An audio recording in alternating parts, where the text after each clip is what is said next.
Good morning. Share ko lang sa inyo guys kung paano gumagana ang aming solar setup dito sa Mindanao guys. Ang solar setup ko guys is dalawang setup to guys. Isang lead acid na battery at isang LiPo4 na battery guys. Pakita ko lang sa inyo guys ha. Ito guys is 1 kilowatts na di pure sine wave. 24 volts ang input nito guys. Yan. Ito po yung ginagamit kong battery guys dito, lead acid.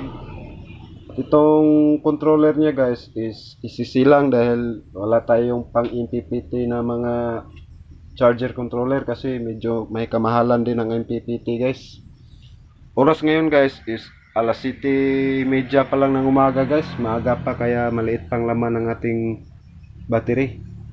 At itong isa guys is 555 watts na solar panel. Ito guys, at itong dinadala niya guys, itong lead acid. At itong isa guys, ang dinadala niya LiPo4. At itong isang battery ko guys, medyo nag-bloated na siya guys dahil di ko na malayan ang balancer niya guys, naputol dito sa isang cell na to. Huli na nang malaman ko guys na naputol pala. Nang nakita ko siya na lumubo nga, pagtingin ko putol nga yung isang linya dito guys, pero functional naman siya guys, okay naman siya, pero lumubo lang.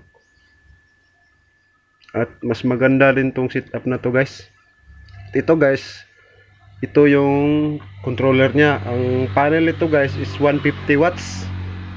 Ang pinapagana nito guys is wifi, ilaw, mga 6 na ilaw din ang ginagamit ko sa panggabi nito guys. Tag 5 watts. At 3 ilaw nga pandamagan guys.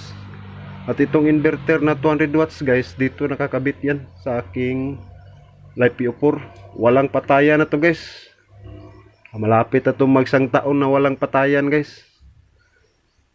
Itong setup ko guys is pang ilaw lang talaga to guys. Ilaw at saka wifi dahil meron akong pan TV, washing, ref, grinder.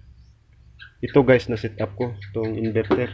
Dahil malakas to guys is 1 kilowatt to, 1000 watts na inverter. Ang kayang paganahin nito guys is ang refrigerator, soundbox na 5000 watts, washing, at isang refrigerator. Kaya din marina guys, TV, lahat.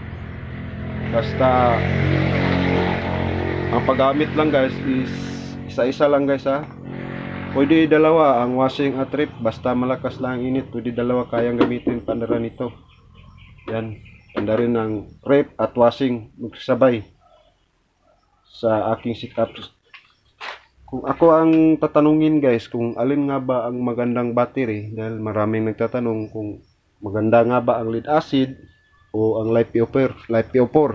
Sinsya na guys, medyo bululan tayo guys kasi medyo may sipon tayo ngayon guys ha. Para sa akin lang guys, mas maganda talaga itong LiPo4. Napakakunat ito guys. Di tulad ng lead acid, 2 oras full na. Ito guys is 70 ampere hour lang tong kada isa nito guys. Samantalang napakaliit lang nito guys oh. 4 na cell. Tag 30 ampere. Nasa 120 EH tong 4 guys. Samantalang napakalaki nito guys. Umaabot lang ng 140 ampere hour. Ito guys, napakakunat. Ang gasto ko lang nito guys is nasa mga 3,000 lang. Samantalang itong dalawang battery ko nasa 4,000 plus. Umabot nga ng 5,000 to. Dahil ito lead acid nga.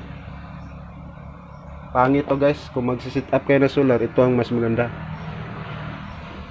So thank you for watching guys. Yun lang.